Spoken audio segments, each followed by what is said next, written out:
नामदेव महाराजांचा नारा महाराजांचा थोरला मुलगा यांचा उत्कृष्ट असा 4 चरणाचा अभंग सेवेकरता निवडलेला आहे. विठ्ठल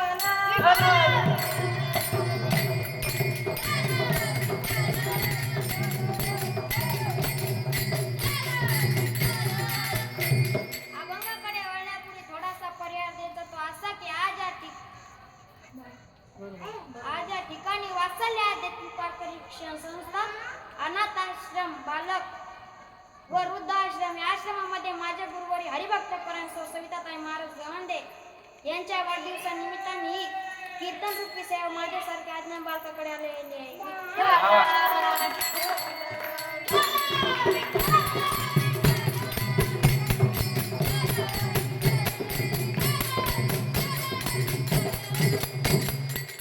ज्यांच्या हाताने पांडुरंग जेवत होते तो मुलगा नारा महाराज. नारा महाराज बी भक्त होते, साधू होते, पण भगवंत कोणाला मानतो? जो आपल्या हृदयामध्ये सांभाळतो तोच भगवंताचा लाडका असतो. नारा महाराज भगवंतासाठी किती विचार करू लागला.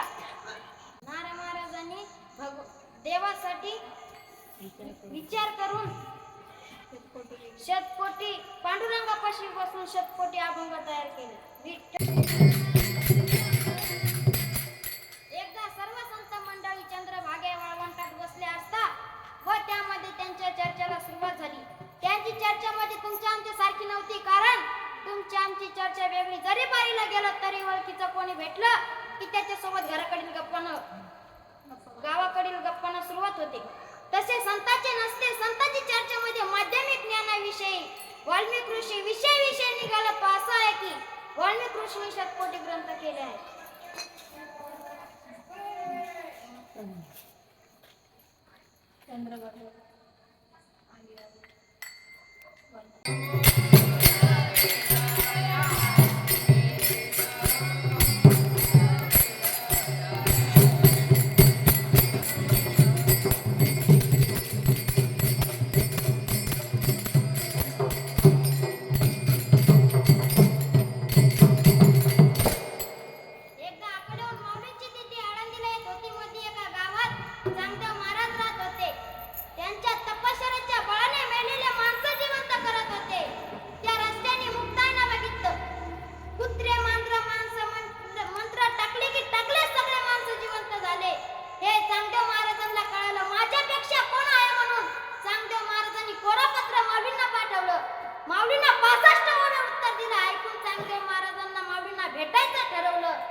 म्हणतोय प्रगड्या मुख्य झालं.